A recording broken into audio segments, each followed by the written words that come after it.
Xin chào tất cả các bạn, tôi là Tâm. Chào mừng các bạn đến với kênh YouTube của tôi. Hôm nay tôi sẽ giới thiệu đến các bạn một cái máy hàn của Autowell chính hãng, mang thương hiệu Autowell của Hàn Quốc, 100% made in Korea nha các bạn. Hamaget làm video này giúp các bạn mua được cái hàng thật chính hãng của Autowell với giá rẻ nhất thị trường. Và hôm nay tôi sẽ giới thiệu cho các bạn về dòng máy hàn tích của Autowell. Dòng này hiện tại là dòng bán chạy nhất thị trường của Autowell. Dòng này thì nó có thể là xài gia đình, cũng có thể là xài công ty các bạn ha. Công ty thì hiện tại chúng tôi đang phân phối và bán hàng thì một số công ty rất là lớn giống như là Trường Hải hoặc là dầu khí nha. Người ta sẽ sử dụng những cái máy này. Chúng ta sẽ đầu tư một lần và hiệu quả rất là lâu dài các bạn ha.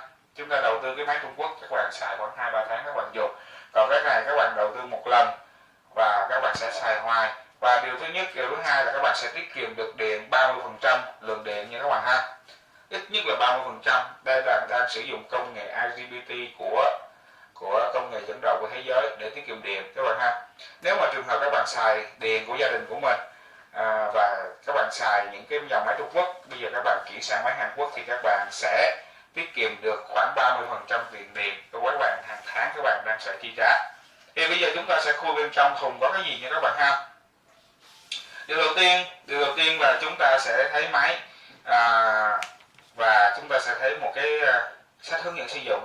Thì cái này bằng tiếng Anh nhưng mà các bạn yên tâm, các bạn sẽ nhìn vào những cái tấm hình ở trong này thì các bạn sẽ hiểu được cái cách vận hành nó như thế nào thôi, chứ không cần phải hiểu tiếng Anh. Các bạn đọc thì các bạn sẽ hiểu và các bạn vận hành máy được trơn tru hơn nha các bạn ha.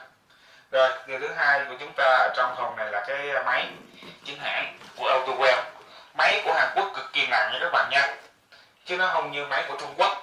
Máy của Trung Quốc thì nó rất là nhẹ, nó không quan trọng về chất lượng, nó quan trọng về giá. Nhưng mà các bạn mua hàng Hàn Quốc là các bạn đang mua sự an tâm các bạn ha.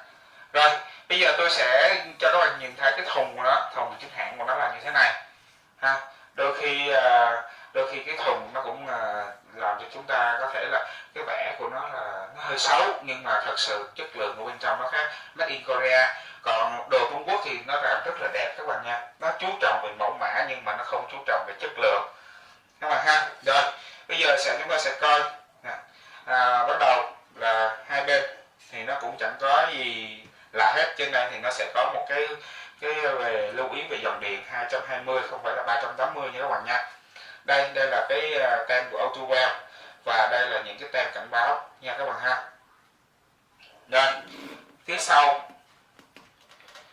sau của Autowell thì nó sẽ là một cái đường dây khí vào và cái quạt, và nguồn điện đây là nguồn điện 220V nha các bạn, nguồn điện 220V. Rồi chúng ta sẽ ngắm bên trước chúng ta sẽ có cái gì. Rồi bên trước cái máy, trước cái máy thì máy hàng Autowell thì nó có một cái đèn nguồn, đèn hàng và một cái đèn báo lỗi OT các bạn ha. Và đây là cái nút cái cần gạt số dây hàng tích mà chúng ta bắt đầu bóc cò các bạn, thì nó sẽ xuất hiện cái khí argon để nó bao phủ nha các bạn ha. Đây là 1 giây, đây là 3 giây và đây là 5 giây ha. Cái này thì tích, cái này nó có hai chế độ, một là tích thường, hai là tích xung và ba nó là hàng quen nha các bạn ha.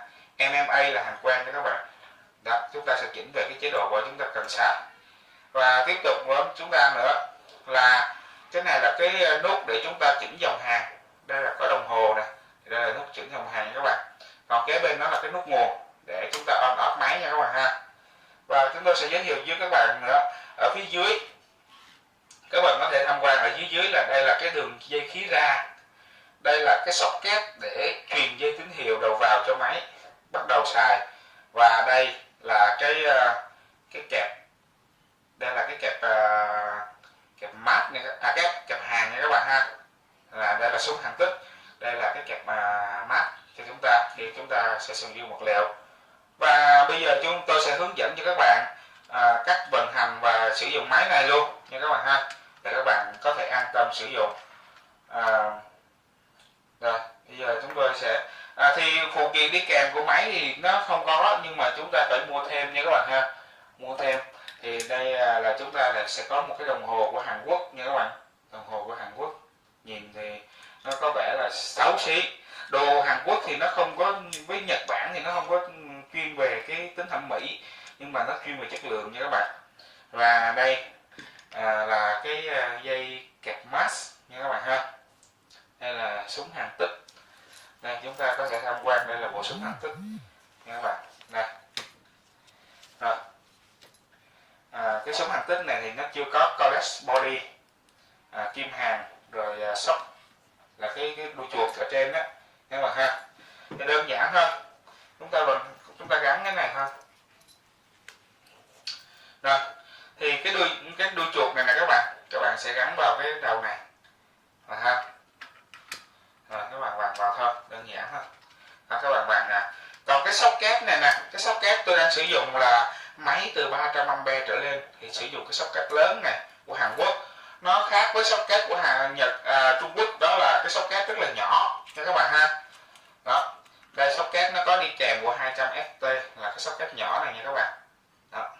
Nhưng mà vì đây là chúng tôi đang chúng tôi hết bộ dây 200A rồi, chúng tôi chỉ còn bộ dây 300A.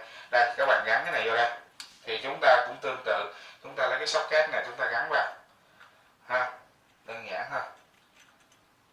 Rồi cái này là cái đây là cái kẹp, cái dây hàng các bạn gắn vào đây và các bạn siết ốc lại nha các bạn. Rồi tiếp tục đây là nó có một cái bộ dây mát nha các bạn. Bộ dây mát thì các bạn là kèm theo bộ dây mát thì các bạn gắn vào đây thôi nha, các bạn siết lại bình thường. Cái này kẹp vô kẹp mát vô cái vật liệu hàng đó các bạn nha. Rồi đó, đơn giản như thế thôi. Còn về hàng thì chúng tôi sẽ có một cái video mới hơn để hướng dẫn cho các bạn hàng. Và cái này là cái đồng hồ chúng ta sẽ gắn vào cái bình khí argon nha các bạn. Máy hàn tích sử dụng khí argon, không sử dụng khí CO2 nha các bạn nha. Đó là khí trơ để chúng ta giúp cái vật liệu chúng ta sử dụng tốt hơn, với lại mối hàng đẹp hơn. Rồi tôi vừa giới thiệu xong. Tôi là Tâm.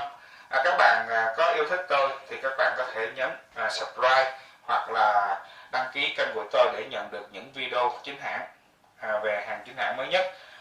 Tôi xin chân thành cảm ơn các bạn.